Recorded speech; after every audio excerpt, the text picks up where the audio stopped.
welcome to this maiden edition of Story Time with Uncle Jomo.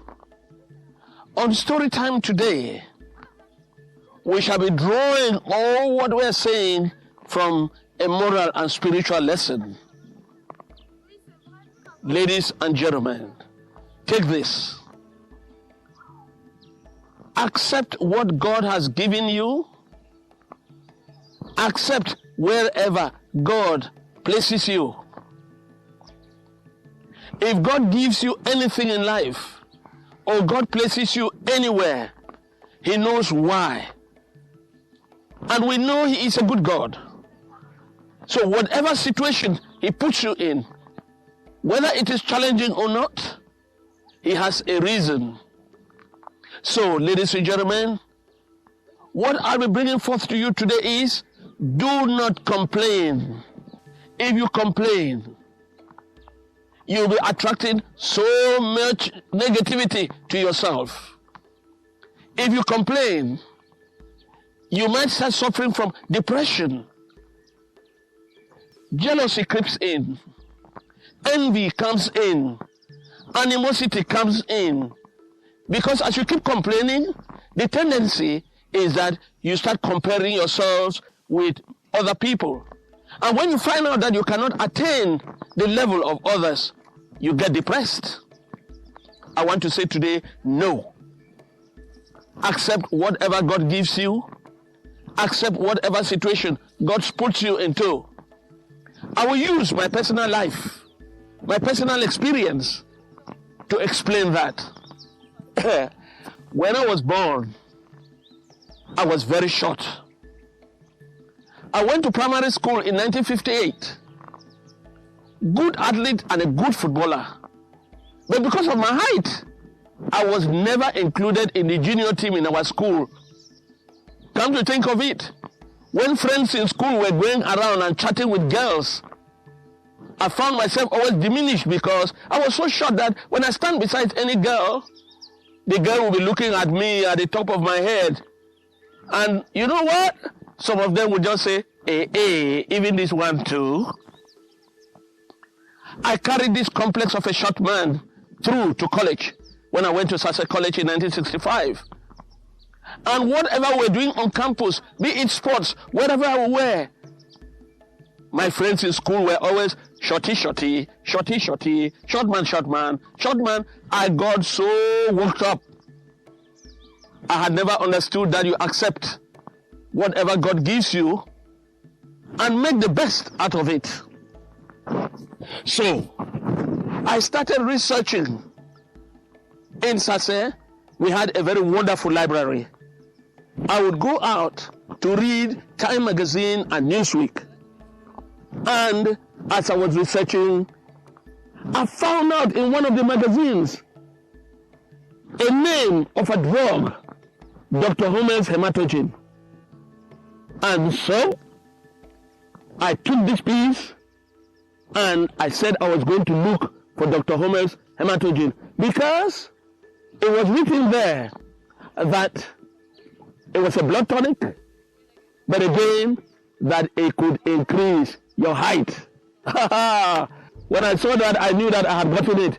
So I went out for Dr. Homer's hematogen and I combed the pharmacist, the chemist in Puma. I got that bottle.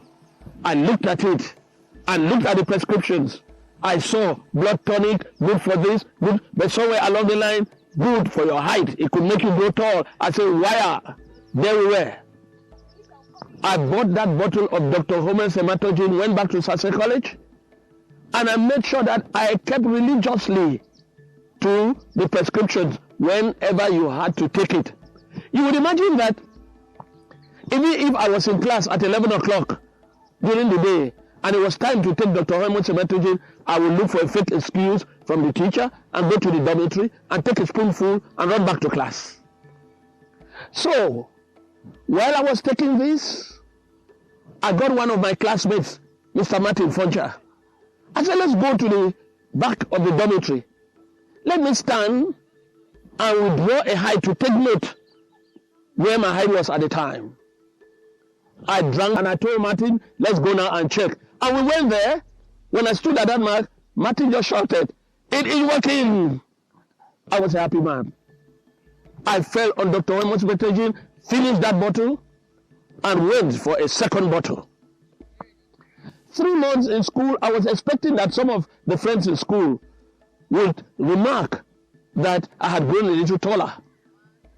So I finally discovered that my friend Martin was just trying to keep me happy. I continued with my research. Now I said, this one has failed me. Let me go a second time. And in Newsweek magazine, I found out the name of a doctor, Dr. Christian Bernard, who that year was making waves in the world of medicine because he had carried out a heart transplant. That was in South Africa. Bam! I wrote to Dr. Christian Bernard complaining about my height. Dr. Christian Bernard replied. He even included his picture, and come to think of it, a very short man. The man said, "Do you look at my picture and what I have done to the world?" He said, "Look at other great leaders, Napoleon Bonaparte, Hitler, they were all short persons." And he wrote there, "Make the best use of your talents. Make the best use of what God has given you." I sat down and meditated and said, okay, identifying my talents. Very good in music, very good in, practical journalism. I decided to capitalize on those two. I was, at the time in school, officially recognized as a journalist for Sase College, and one of the assignments I always had was bringing in news as well as going along with our school team whenever they went out for a football match. As we were finishing Form 5, I had lost this complex of short man because I had concentrated on the values that were in me, and I had gone above, beyond that level of thinking of a short person. And then you would like to know that when I had beaten this complex, when I grew up to get married, I went to one of the tallest girls you would think that was in our time. And that very tall girl is today my wife.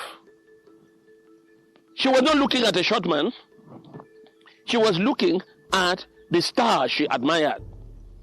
So, ladies and gentlemen, today I make an appeal to all of you. Accept whatever God has given you. Accept whatever situation God puts you in. You know that God is good, and He will write straight on crooked lines. Today I'm a happy man. Yes, because I have worked with these values that God gave me. I hope you do the same. If you are out there depressed, no. Turn the tables, man. We come to the end of our episode for today. Please, watch out. Continue watching us. Just be ready for the next episode.